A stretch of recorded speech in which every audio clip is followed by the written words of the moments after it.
तो नमस्कार साथियों, स्वागत है एक बार फिर से आप सभी का। और आज हम डिस्कस करेंगे राजस्थान के इतिहास की सीरीज में एक और नए वंश को हम यहाँ पे डिस्कस करेंगे। आज हम बात करने जा रहे हैं राजस्थान के एक नवीन वंश यानी जालोर के चौहान वंश की हम यहाँ पे बात करेंगे। ये जो है वो चौहान वंश में अंतिम वंश है।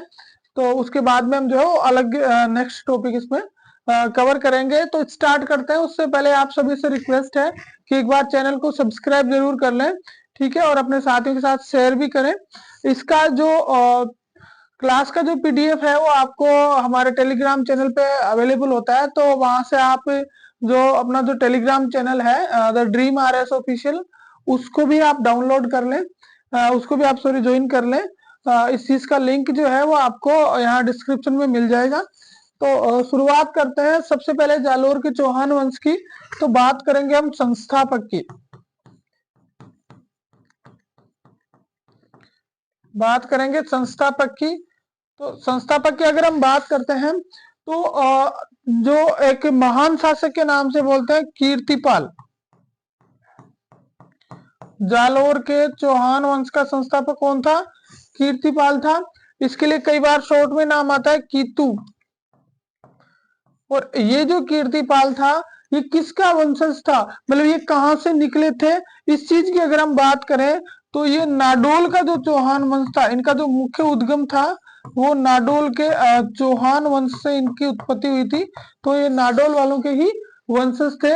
1181 में कीर्तिपाल ने जो है वो नाडोल से ये जालोर गए, और जालोर जाकर इन्होंने जो है वो जालोर के चौहान वंश की स्थापना करी। जिस तरह से नाडोल के चौहान वंशों की कुलदेवी जो है वही कुलदेवी इनकी रही। तो यहाँ पे आपको कुलदेवी भी याद रखनी है। कुलदेवी है जो है वो आशापुरा माता, ठीक है। आशापुरा माता का जो मुख्य मंदिर है वो कहाँ पे है? नाडोल में ही है। तो ये नाडोल के ही वंशज थे। तो इन्होंने जो है आशापुरा माता को अपनी कुलदेवी बनाया। तो इस तरह से आपको याद रखना है, कीर्तिपाल ने स्थापना की, नाडोल के चौहान वंश से संबंधित था, और इनकी जो कुलदेवी थी वो कौन थी? आशापुरा माता इनकी कुलदेवी थी। अब ये जो वंश जो है उसमें एक महत्वपूर्ण शासक है। बस उस शासक की उपलब्धियों का वर्णन ही हमें जालोर के चौहान वंश में पढ़ना है, और उसी के साथ अपना ये चैप्टर पूरा हो जाएगा। तो उस शासक की हम बात करते हैं।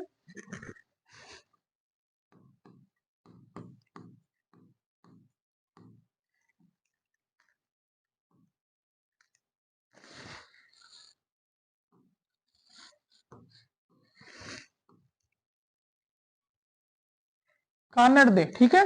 कानड़दे के कार्यकाल की अगर हम बात करें तो 1305 से 1311 तक कानड़दे ने जो है वो जालोर पे शासन किया।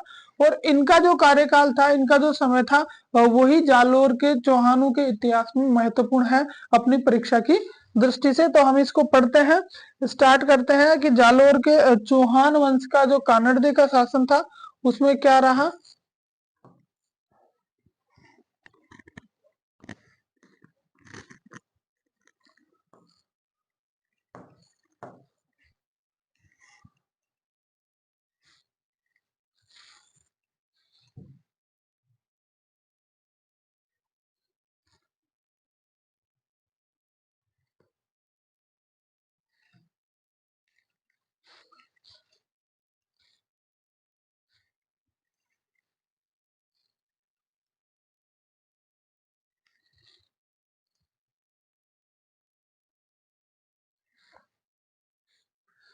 तो देखिए, सबसे पहले हम जालोर को इंडिकेट करते हैं। तो जालोर अपने ये जो क्षेत्र था, ये जो क्षेत्र था, और यहाँ पे जालोर के चौहान वंश का शासन था। कुछ क्षेत्र बाड़मेर का भी उसमें शामिल था। यहाँ पे 1305 में जो है वो कानड़दे नामक शासक बना, जो जालोर का महानतम शासक था। इसकी उपलब्धियों की जानकारी एक पुस्तक से मिलती है। उस पुस्तक का नाम हमें याद रखना है। पुस्तक कौन सी थी? कानड़दे प्रबंध। कानड़दे प्रबंध, ये पुस्तक जो है वो बहुत ही महत्वपूर्ण है। इसके लेखक का नाम आप याद रखें। इसके लेखक का नाम था कवि पद्मनाभ। कवि पद्मनाभ। कानड़दे प्रबंध के रचयिता कौन थे?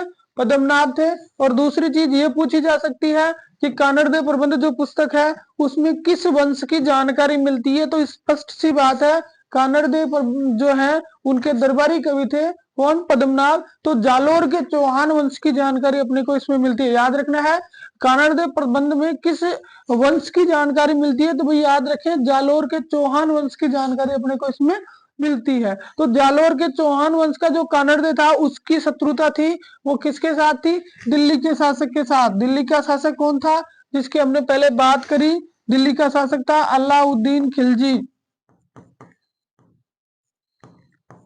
अलाउद्दीन खिलजी, ठीक है। तो अलाउद्दीन खिलजी के साथ इनकी शत्रुता रही। अब इनकी शत्रुता के कारण क्या था, इसके कारण की हम बात करेंगे, क्योंकि कई बार आपको कारण पूछा जाता है। जहां कारण पूछ लिया जाता है तो छोटी सी बात है, आपको सबसे पहले ध्यान रखना है कि यहाँ पे है दिल्ली, ठीक है, यहाँ पे आपकी दिल्ली है और यहाँ पे है जालोर और नीचे है यहाँ पे कौन सी जगह, गुजरात, ठीक है। 1305 ईस्वी की बात है, 1305 ईस्वी की बात है। ये दिल्ली से गुजरात पे आक्रमण करने के लिए सेना भेजी, किसने, सेना कहां जा रही थी, गुजरात जा रही थी। गुजरात पे आक्रमण करने के लिए सेना भेजी अलाउद्दीन खिलजी ने, 1305 ईस्वी की बात है, याद रखें, ठीक है। दिल्ली से गुजरात आक्रमण के लिए सेना भेजी, लेकिन यहाँ पे क्या हुआ, यहाँ पे शासक था कानड़देव, उसने ये एक बात कह दी कि किसी भी स्थिति में खिलजी की सेना जो है मुसलमानों की सेना को मेरे राज्य से होकर नहीं गुजरने दूंगा। मुस्लिम सेना को इन्होंने क्या कर दिया, मना कर दिया, सेना को रास्ता देने से इनकार कर दिया, रास्ता देने से इनकार कर दिया। बस लड़ाई इसी बात पे हो गई, मुस्लिम सेना को रास्ता देने से इनकार कर दिया, इस बात से हो गई क्या, लड़ाई, ठीक है। मुस्लिम सेना ने उस समय कानड़देव से लड़ाई करना उचित नहीं समझा और इन्होंने क्या किया, उस टाइम पर अपना रास्ता बदल दिया, जालोर से नहीं जाकर ये जो लोग हैं वो घूम के चले गए, गुजरात तक जाना था तो घूम के चले गए, क्योंकि उस समय उनको पता था कि लड़ाई किससे करनी है, गुजरात से करनी है, तो ये घूम के चले गए। उसके बाद में यहाँ से गुजरात पर विजय प्राप्त कर ली और वापस खिलजी कहाँ चला गया, दिल्ली चला गया। दिल्ली जाकर उसके मन में यह आया कि यार कानड़देव ने जो है वो मेरे साथ अच्छा नहीं किया। इसके साथ साथ एक घटना और घटी, वो घटना क्या हुई कि यहाँ पे जब ये सेना वापस लौट रही थी ना गुजरात विजय करके, तो यहाँ जालोर के पास में इन्होंने वापस निकलते टाइम इधर से निकले कि अब तो जीत ही गए ना, अब क्या फर्क पड़ता है। तो जब गुजरात के अंदर से ये निकले उस टाइम पर कानड़देव ने क्या है कि सेना से कुछ खजाना लूट लिया। तो इस तरह से खिलजी और कानड़देव के मध्य शत्रुता के बीज जो है वो 1305 में गुजरात आक्रमण के समय ही बोए जा चुके थे, ठीक है। तो एक मेन कारण ये था। अब एक कारण और है, अब वो कारण क्या है उसको भी हम देख लेते हैं।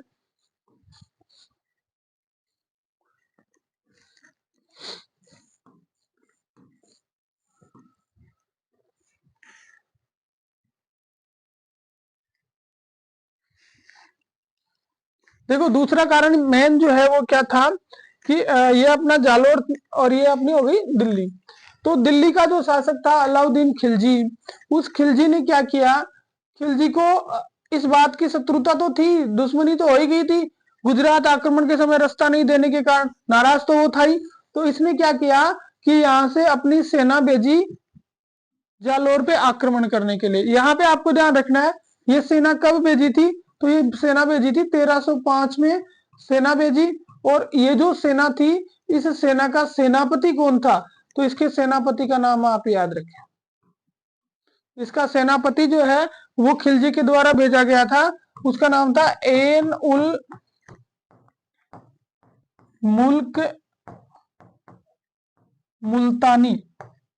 सबसे पहले कानड़देव पे आक्रमण करने के लिए खिलजी के द्वारा जो सेनापति भेजा गया उसका नाम आपको याद रखना है, उसका नाम था एन उल मुल्क मुल्तानी। स्टोरी कम पूछी जाती है, कहानियां कम पूछी जाती है, आपको फैक्ट ज्यादा पूछे जाते हैं, याद रखें।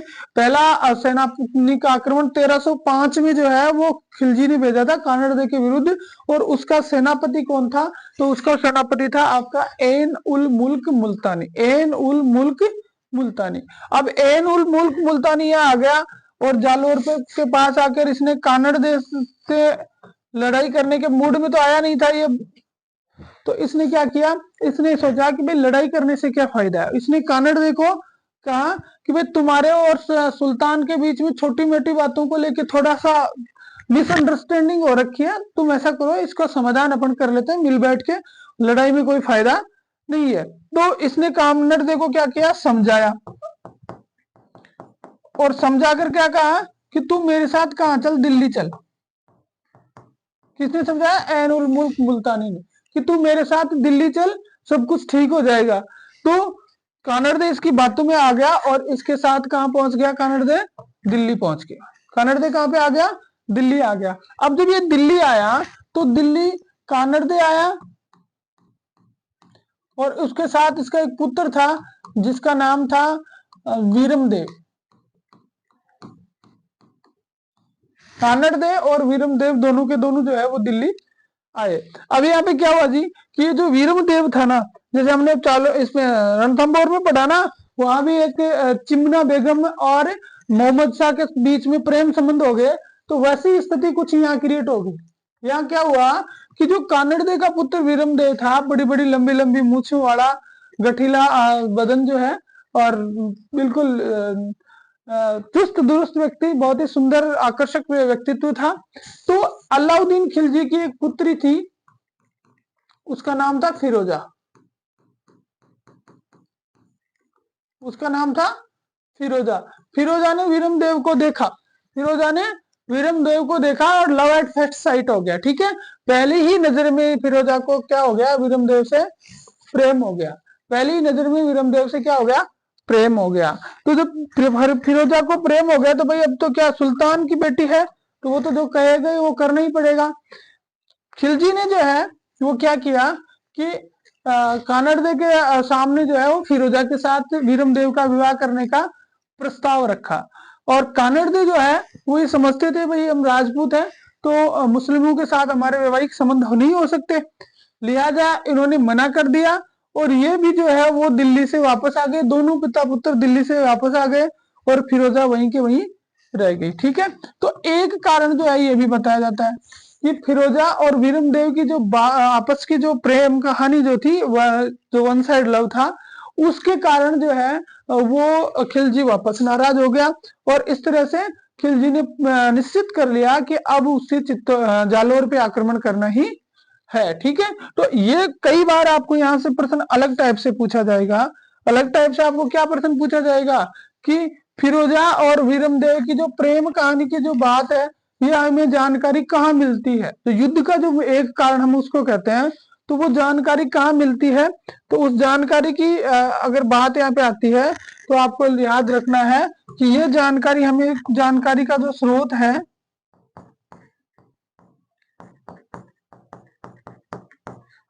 दो ग्रंथों से हमें ये जानकारी मिलती है, दो पुस्तकों से हमें ये जानकारी मिलती है। पहली है नैणसी की ख्यात,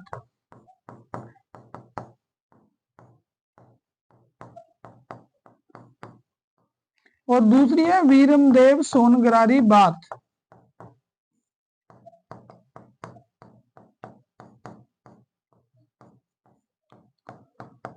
पहली नैणसी की ख्यात है और दूसरी है वीरमदेव सोनगरा की बात। ठीक है, ये दो पुस्तकें हैं जिनके माध्यम से हमें इस चीज की जानकारी मिलती है। इन दो किताबों के माध्यम से हमें जानकारी मिलती है। ठीक है, अभी ये तो हो गई भाई युद्ध के कारण हो गए, दो कारण आपको स्पष्ट समझा दिए गए। कौन कौन से, पहले गुजरात आक्रमण के समय रास्ता नहीं दिया था, और दूसरा कारण था वो क्या था कि फिरोजा और वीरमदेव के बीच जो प्रेम था, एक तरफा प्रेम था, उसके प्रस्ताव को, विवाह प्रस्ताव को ठुकराने के कारण खिलजी जो है वो क्या हो गया, नाराज हो गया। ये जो पुस्तकें हैं, जो किताबें हैं, ये जरूर याद रखें।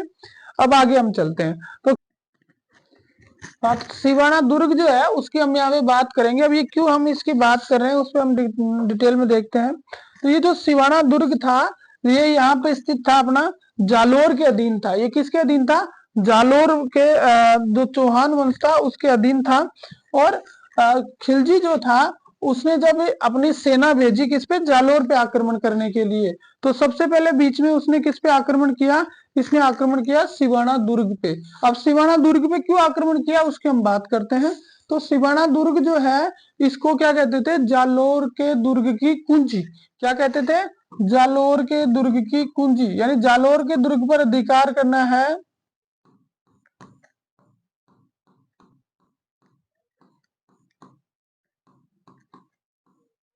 जालोर के दुर्ग की क्या कहते थे, इसको कुंजी कहते थे। अब देखिए यहाँ पे आपको एक चीज ध्यान रखनी है कि ये जो दुर्ग था, ये दुर्ग इस पे जिस शासक का अब उस समय जो शासन कर रहा था उसका नाम था शीतल देव चौहान। शीतल देव चौहान, ठीक है। शीतल देव चौहान जो है वो इसका सामंत था, किसका, कानड़ का, और वो इस पे शासन कर रहा था। अब यहाँ पे क्या हुआ कि इस दुर्ग के ये जो दुर्ग है, इस दुर्ग के ऊपर आक्रमण करने के लिए खिलजी ने अपने सेनापति को भेजा। तो उसके सेनापति का नाम आपको याद रखना पड़ेगा कि खिलजी का सेनापति कौन था। बहुत ही इंपॉर्टेंट जो है वो क्वेश्चन यहाँ से निकल के आ सकता है कि खिलजी का सेनापति कौन था। तो कमालुद्दीन गुर्ग, याद रखना है, कमालुद्दीन गुर्ग। कमालुद्दीन गुर्ग कौन था, खिलजी का सेनापति, खिलजी का सेनापति, ठीक है।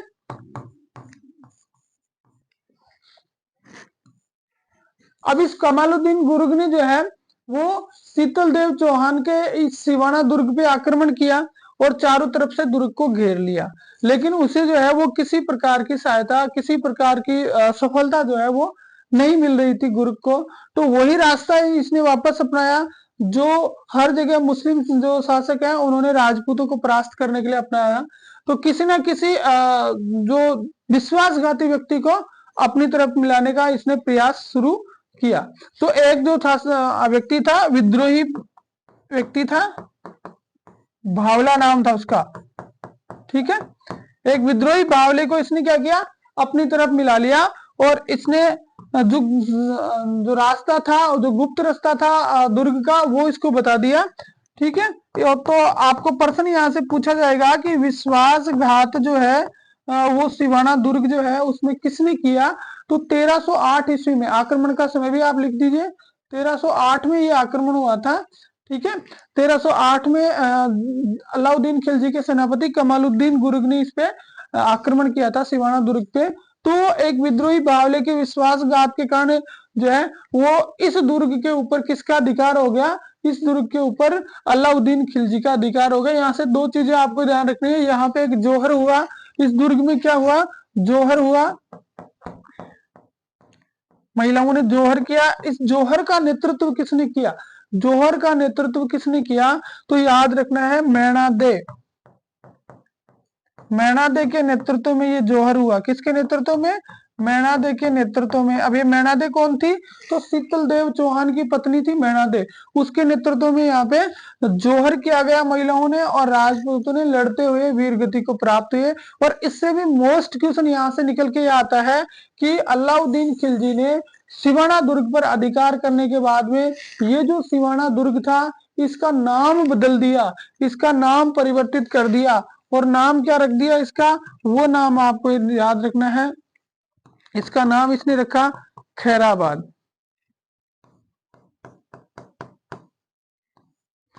ये सबसे मोस्ट चीज है कि अलाउद्दीन खिलजी जो था उसने सिवाना दुर्ग का नाम बदल के क्या रखा, तो सिवाना दुर्ग का नाम बदल के रख दिया उन्होंने क्या, खैराबाद, ठीक है। अब ये हो गया, सिवाना दुर्ग का पतन हो गया। अगला जो नंबर था वो किसका था, तो अगला नंबर था अपना अलाउद्दीन खिलजी का। सीधा टारगेट किस पे था, जालोर दुर्ग पे, जालोर दुर्ग पे। तो अब बात कर लेते हैं हम जालोर दुर्ग की।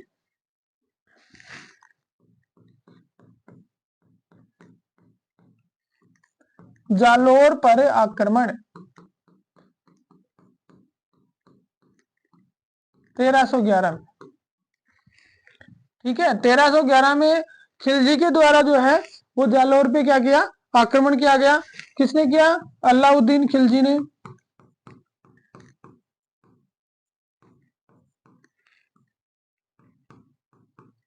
और जालोर का शासक कौन था, तो जालोर का शासक आपको याद रखना है कानड़ दे,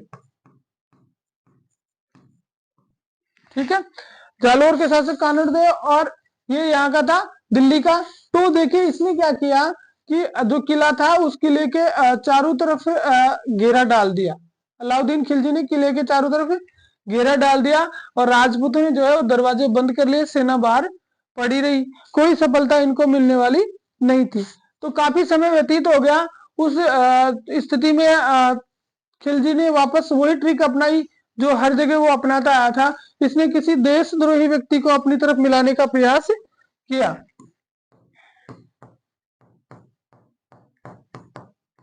ठीक है, कि वहां किसको, कौन ऐसा व्यक्ति है जिससे जो अपनी तरफ मिला लिया जाए। तो वहां व्यक्ति उसको मिल गया जिसका नाम था दहिया सरदार बीका।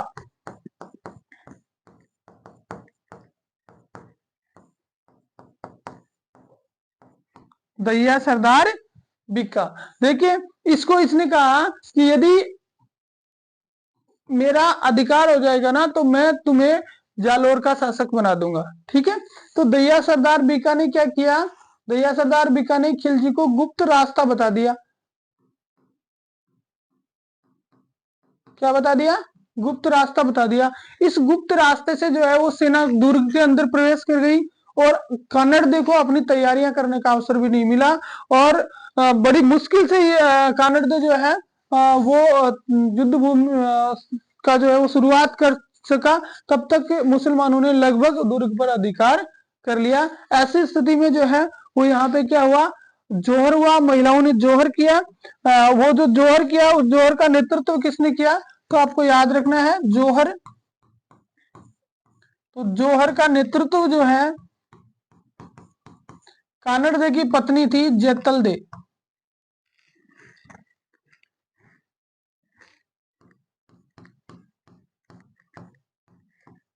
किसने किया भाई?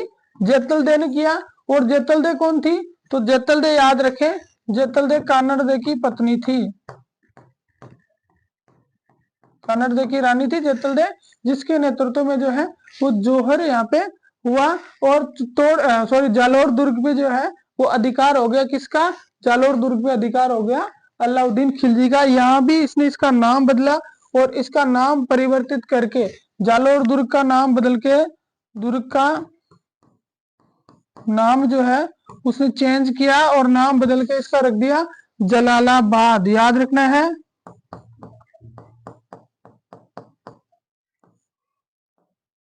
जलालाबाद। जालोर दुर्ग का नाम बदल के इसने क्या रख दिया? जलालाबाद। तो इस तरह से जालोर के ऊपर जो है वो अधिकार हो गया किसका? अलाउद्दीन खिलजी का। तो खिलजी ने 2-3 दुर्गों के नाम बदले, वो हम यहाँ पे एक साथ देख लेते हैं। जैसे चित्तौड़,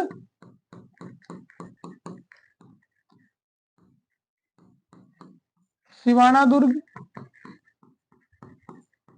चित्तौड़ दुर्ग, सिवाना दुर्ग और जालोर दुर्ग।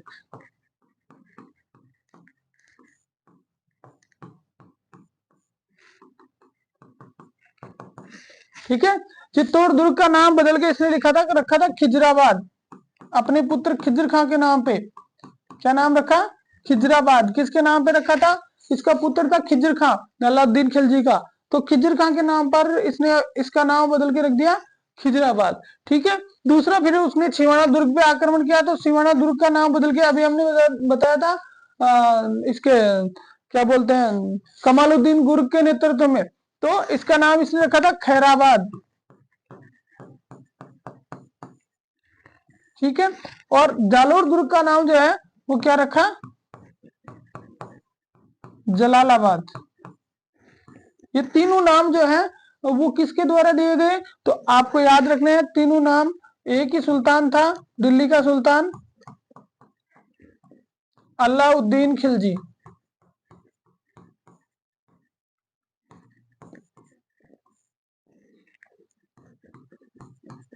अलाउद्दीन खिलजी के द्वारा जो है वो तीनों नाम दिए गए। तो ये था अपना जालोर का चौहान वंश। अगले सेशन में हम दूसरे वंश को डिस्कस करेंगे।